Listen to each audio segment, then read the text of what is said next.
In this video, I've brought you along with me to the Taste of the Middle East festival that's happening in downtown Toronto, and it happens to be one of the largest expression of Arabic food and Arabic culture in all over Canada. Welcome to my channel, Bite Size Journeys. I'm your host and your friend Abhi, and I want to show you what are the different types of places to eat, what are the different types of shops that they've set up over here. So let's dig right in. Guys, and as you've been following my journey so far, where we've been exploring these different types of food and street festivals, we're going to be constraining ourselves to a tight budget of $30 so that we do not go overboard, yet we can also have insane amounts of fun while we're here.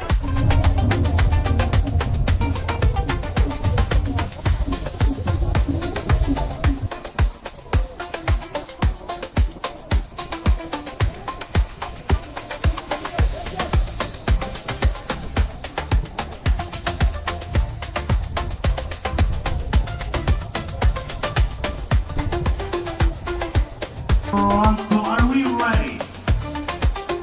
Nathan Phillips Square, صباح الخير. Bonjour, mesdames et messieurs. أهلا وسهلا بكم in the Taste of the Middle East, the 7th annual edition. شرفتونا. It's going to be a beautiful day all the way to 11. Are you excited?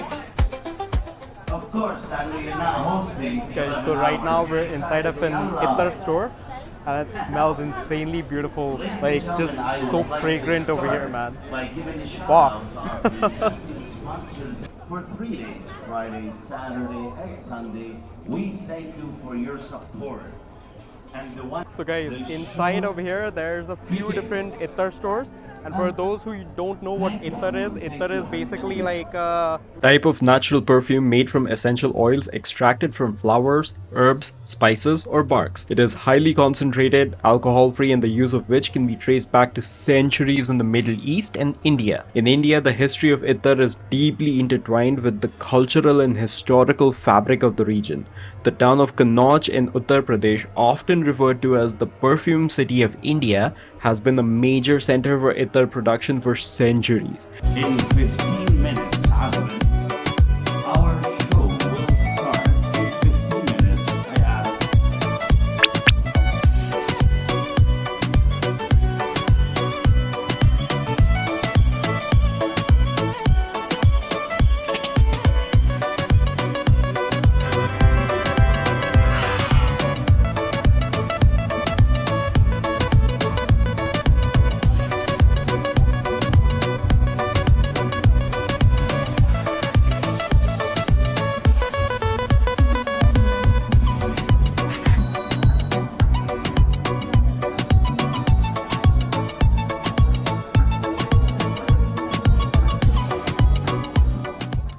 Guys, so I got myself the Kashmiri Kahwa tea.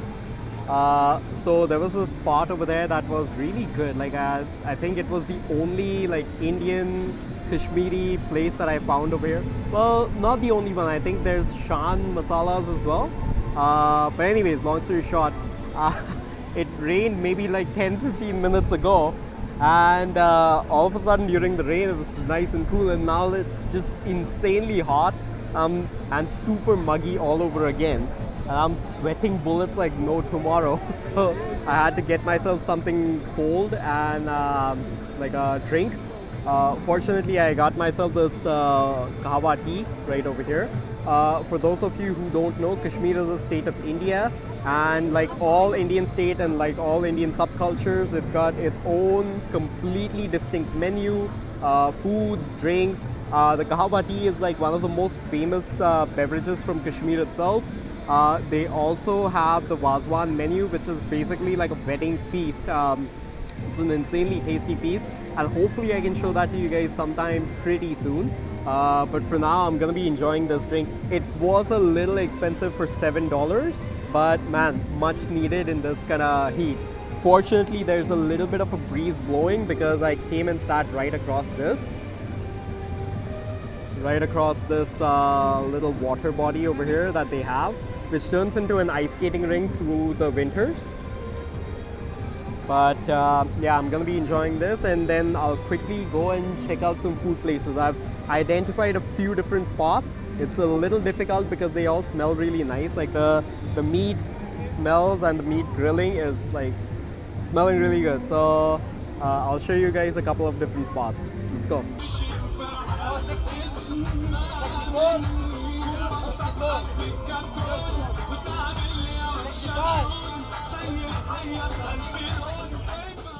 That's me. For you, Yes, sir. Joyvon. Thank you, thank you, thank you. Guys, I got myself a shish taouk chicken sandwich. Insanely freaking hot, so I gotta sit somewhere down right now because my hands are a little burning. Is someone sitting over here? Sweet, thank you.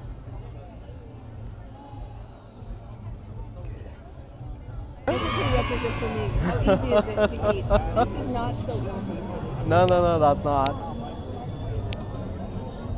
But tastes delicious though, eh? It's so good. Yeah. See if you guys can get yourself a drink or something. I just realized that in 2 minutes I'm gonna finish this. Should I do the right thing and say that? Do it. There's many other places, right? You can explore and have different types of foods and stuff. So it'll be fun. Guys, so I got myself a Syrian shish taouk sandwich. Now, Syrian food elevates Middle Eastern food to a completely different level, right? In a lot of Syrian food, they use things such as sheep's milk yogurt to marinate the meat, and it just tenderizes the meat to a different level, man. Like the smoke, the char, the meat is super juicy, but the char on the outside, like, man, phenomenal stuff. Absolutely phenomenal stuff.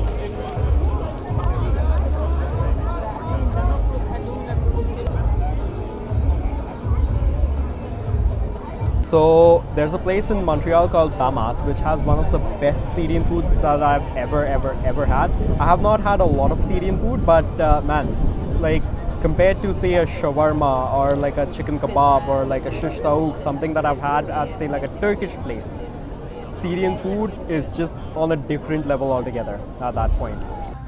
So at this point, after having devoured that beautiful sandwich, I was just taking a stroll around the entirety of the festival itself. It was a pretty small festival, not a lot of different things to do, but they had amazing cultural events like this one. And then finally a Lebanese dance festival, which was right over here as well. And it just was a very good representation without a lot of crowd. Maybe it was because of the time that I went over there for.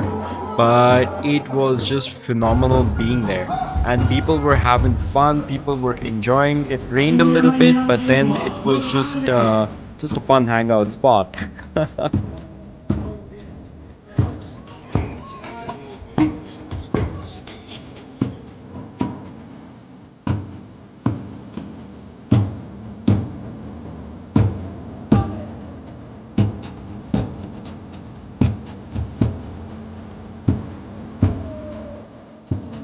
Every culture brings something beautiful and unique to the table, like cutesy items over here, or if you've ever had Turkish ice cream, that's a whole experience by itself. Or an upside down tandoor used to make bread, which was super delicious, or coffee that, if you can believe it, was kept on sand and it looked so dark and tasty, like basically hot chocolate. And it kind of tasted like hot chocolate as well. FYI, that coffee was out of this world, guys. I don't know what coffee it is, maybe Turkish coffee, but it's the first time I've seen coffee being made on sand with a bed of coals like that. Alright guys, so that was the day at the Taste of Middle East Festival. Yeah, lots to do, lots of things to see, lots of different types of foods to have had. I hope that I showed to you guys a little sliver of what it was like being over here and being in the midst of this. It was not a very massive festival, so you could traverse this entire area in like say 10 minutes flat, very easily. But the different types of shops that they had, and always with places like this, people become really social and nice. You guys caught me on the camera multiple times. People just started talking to me. Was always fun, right? Like you get to meet new people this way, and I think to me the best selling point is for any type of traveling, for any type of event like this, you always get to meet so many different people, and there's nothing that compares to that. Absolutely. So yeah, guys, let me know what you think. What was the best store that you thought? What are the different types of Middle Eastern foods that you enjoy having for yourself? Let me know down in the comments below. And if you're new to my channel, please like this video, share it with your friends, and subscribe to my channel. It's gonna take me a really long way so that I can bring more better quality content for you guys. I'll see you guys soon. I'm your host and your friend Abhi from Bite Size Journeys. Catch you guys all on the flip side. Bye.